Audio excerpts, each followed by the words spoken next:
it was crazy. I remember, getting up before I even left here and flying out, going to the airport. Like this is what I had seen guys before me do for about 4 years. Because it was really pretty surreal because it didn't seem like it was really happening that quick. Because it did happen quick. I had only turned pro a couple years prior in 2017. So here we are, 2019, going to the biggest stage. And I just remember the whole time, even prepping, like just, train hard. It's your first time, but you want to make a statement. You don't want to, play the experience down like, oh, it's my first time. I'm not going to do as well. So the mentality the whole time was to actually look like I belonged on the stage.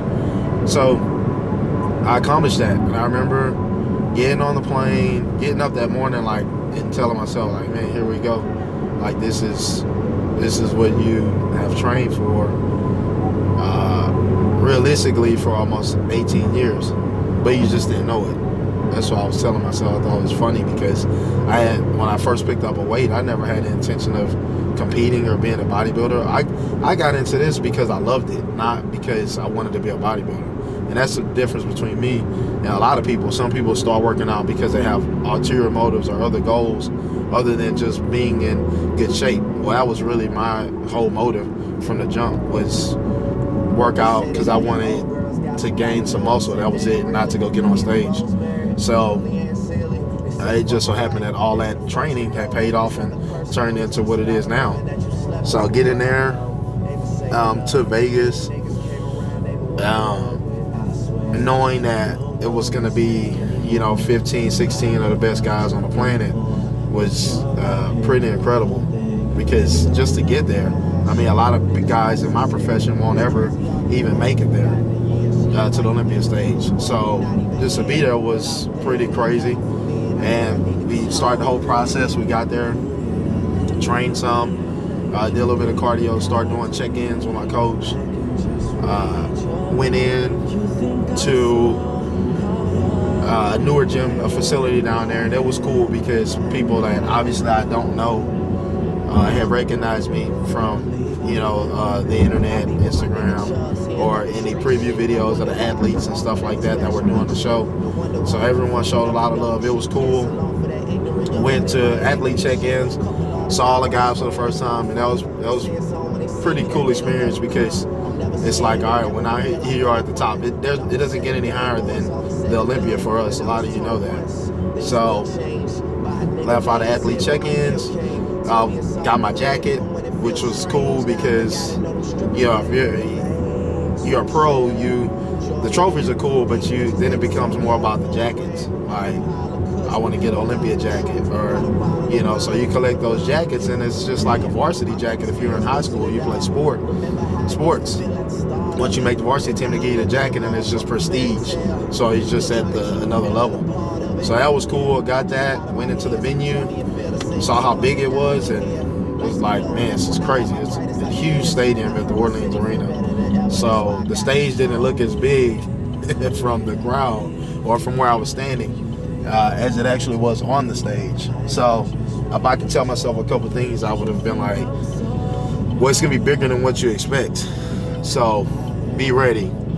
Don't take it lightly, which I didn't. I mean, but I remember going up to getting ready to step from behind the curtains, and at the Olympia there's huge screens, 3 of them, 1 up top, 2 on the sides, and the stage seems like it's miles long. It's huge.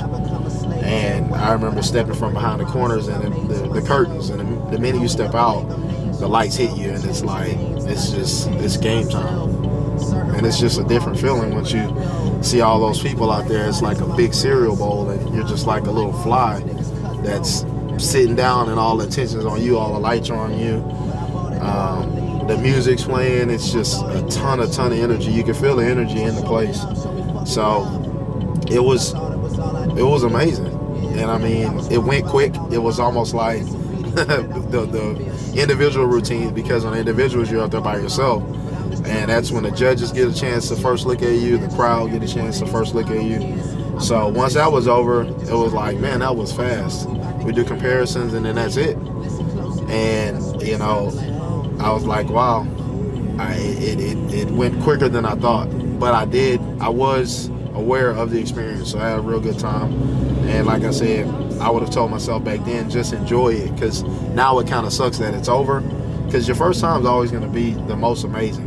And now any subsequent time isn't any less amazing, but now it feels like it's business. So it was business then, but it was also, man, it's your first time at the Olympia, you only get one first chance, so on and so forth. And now it's more like, okay, you're gonna get used to going there to accomplish a goal. So you can't just be light about it. You gotta go there and you gotta get the job done. So now there's no more enjoying your first time. It's you're trying to place in the top group, the top 5, and ultimately number 1. So that's where we're at now. This time will be special. Every time there will be special, but that first time was pretty crazy. It was pretty mind-blowing, to say the least, for an athlete, you know, like myself especially, happening so quick. So then how did that prepare you going into the Arnold? So with the Arnold, it was a little bit different going in. I can't say that since it wasn't the Olympia, you know, I didn't have the same mindset. I kind of viewed the Arnold, although it's a prestigious show, don't get me wrong, and I was very happy to be invited because it's invitation only, so you can't just enter the show. They have to invite you. They have to want you to be there. So that was a huge plus right there, that people actually wanted to see me compete again. And it was fairly quick. I mean, the Arnold is in March, so I really had to go right back into prep again. I didn't have a lot of time to take off. So going into the Arnold, it was more business. It was, you know, I had been in front of a huge crowd at the Olympia, so I knew the Arnold crowd would be big, but not as big. So it was, I kind of had the mentality of, this is just a show, I need to go and do my best and try to win. But the athletes at the Arnold actually were higher caliber than at the Olympia, or actually equal. I won't say higher caliber, because the Olympian athletes were great, but the Arnold also had equally as great athletes. So I knew I had to be on, and everything was done right leading up to the show. We just had a mishap at the end where we didn't have that issue at the Olympia. We nailed it on Olympia. We're a little bit flat, but it's just different. We missed the mark at the Arnold. So now we got to redeem ourselves. Like that's it. We can't harp on the past, the fact that we didn't get the job done like we wanted to. It's actually got to be come back and improve. So that's what we wanted to show at the Arnold, that we did improve. But like I said, things didn't go as planned. So unfortunately, it worked out the way it worked out, and that's cool. It happens. We just go on to the next. So I'll get another shot at Arnold to get a title. That was just a mishap. So I was excited about it, but like I said, it wasn't the same energy as Olympia. The Olympia was just next level. So here we are now, back at it again.